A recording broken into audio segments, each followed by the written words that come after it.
غدیر آنے والی ہے. غدیر کو محصور کہاں پر کر دیا گیا ہے؟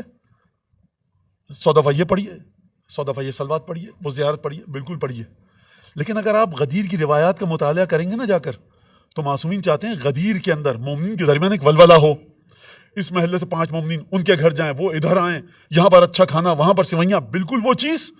یعنی اگر آپ کوڈوں کی نظر کی بات کریں جو کہ 21 رجب سے 27 رجب تک چل رہی ہوتی ہے، اس سے کہیں زیادہ، یعنی افضل ترین کھانا کھلانا شب قدر کے ساتھ ساتھ اگر ہے تو غدیر کے دن ہے.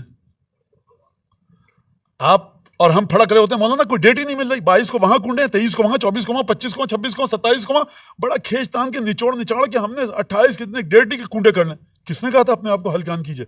کیا 18 ذی الحج آپ کو نہیں پتا تھی؟ 10,000 انبیاء کو اور اولیاء کو کھانا کھلانے کے مترادف ہے. جو اپنے مومن بھائی کی طرف مسکرا کر دیکھے گا اس کا اجر دیکھیے.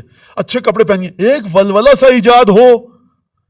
ہمیشہ محراب میں بیٹھ کر تسبیح پڑھنا، بڑے بڑے مراجے بزرگان نجف کے کہ جن کا تقوی اور زہد میں کیا بتاؤں، سوال نہیں پیدا ہوتا کہ ان کی طرف دیکھے وہ مذاق کریں.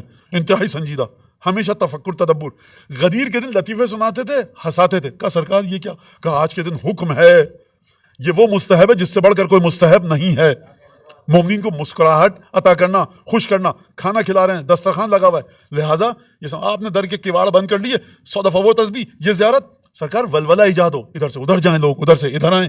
اور یہاں پر ایک اس طرح کی چیز ہو، آپ کے برابر میں پڑوس میں ہے، کھٹکھٹائیے دروازہ اس کا، ملاقات کیجیے، گلے لگائیے، بچوں کو عیدی دیجیے، کوئی بھی کم ترین نوٹ اپنی حیثیت کے مطابق. کیونکہ غدیر کی شب میں جو جشن ہوگا اس میں جو روایتیں، پھر یہ سب چیزیں پڑھنے کا موقع نہیں ملے گا. لہٰذا ان کو دیکھیے، روایات کو جا کے دیکھیے آپ کہ امام چاہتے کس طرح سے ہیں. عید کے دن وہ حکم نہیں ہے جو غدیر کے دن حکم ہے. یعنی ایک ولولہ پیدا ہو. کیا مطلب ولولہ؟